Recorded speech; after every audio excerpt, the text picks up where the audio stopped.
Assalamu alaikum wa rahmatullah. Barkanmu da sake kasancewa da ku a wannan rana mai albarka.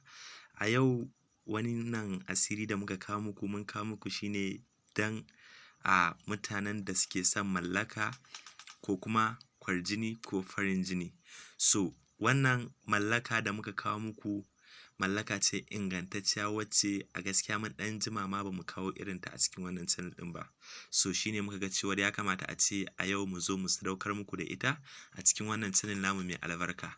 So wannan kamar yadda kuka gani wannan hatimin kuma gashi nan kun ga an sa asirin mallakar mace ko namiji.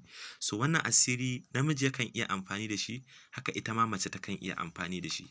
Namiji yakan iya yin amfani da shi domin mallakar ɗa mace. Haka ita ma ‘ya mace takan iya yin amfani da shi domin mallakar ɗa namiji. Wannan asiri da kuke gani asiri ne mai matuƙar sauƙi, so amma me sai zafi.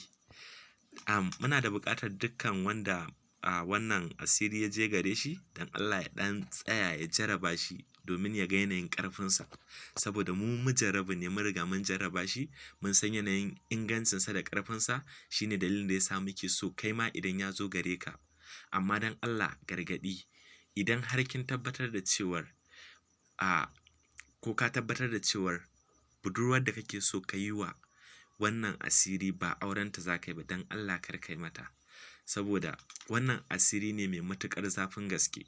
So kamar yadda kuke gani za ka rubuta wannan ayar kamar haka, sai ka bubbuɗe dukkan inda ka ga mun buɗa a cikin gurin nan, sai ka bubbuɗa shi. Idan kana rubutawa kana buɗawa, kana rubutawa kana buɗawa.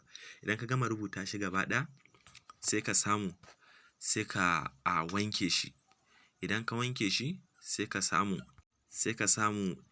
already daman mun ɗan manta ba mu yi muku bayanin ruwan tsamiya ba. Ruwan tsamiya shi za ka samu ka fara jiƙa tsamiya tukuna. Idan ka jiƙa ta yayi tsamin nan kamar dai koya dai inda ka samu yayi tsami da wannan ruwan tsamiyan, to sai ka samu sai ka wanke da shi wannan ruwan tsamiyan. Idan ka wanke shi sannan sai ka ringa sha.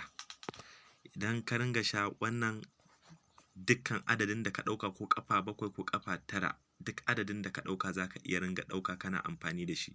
So idan ka rubuta sai ka sha. Idan ka sha kullum ka ringa yi kana sha, kullum ka ringa yi kana sha, insha Allahu za ka ga biyan buƙata. So a duk ranar da ka rubuta ka sha sai ka zo ka yi wuridin wallahu galibin ala amrihi. Shi kuma za ka yi wuridinsa ne ƙafa 1000. A duk lokacin da ka sha wannan misali, to sai ka zo ka yi wuridin wallahu galibin ala amrihi. Wannan tsakiyar gidajen nan da kuka ga an buɗa, idan mace ce take da buƙatar za ta mallaki namiji, to za ta sa sunan shi ne a ciki. Haka kuma idan namiji ne yana da buƙatar zai mallaki ita macen, shi kuma zai sanya sunanta ne a ciki. So wannan shine abin da muka ba ku yi amfani da shi. So amma kafin sannan da Allah, idan wannan shine zuwan ku na farko cikin wannan channel namu mai albarka, muna da buƙatar ku danna mana subscribe, sannan ku danna alamar ƙararrawa domin shine zai ba ku damar samun zafafan wasu asaran da muke ɗorawa akan wannan channel namu mai albarka akai-akai. Muna godiya sosai da irin gudunmawa kuma da kuke bamu.